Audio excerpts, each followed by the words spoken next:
Auntie also has some personal stories about taking care of birds. 我先生他以前也是，他说那个鸟咳嗽，哈，有咳嗽的咩？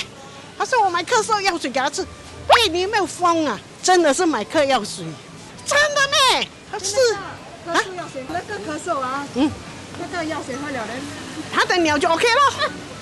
你第一次听到吗？这是有效的啦，这咳嗽当然了，哎，那个鸟哦，有咳嗽药水的哦，那个鸟啦，我先生不是那个鸟咳嗽，他也买咳嗽药水。鸟咳嗽药水。啊，我没有养鸟，我不清楚。我听了头大，很奇怪的哦。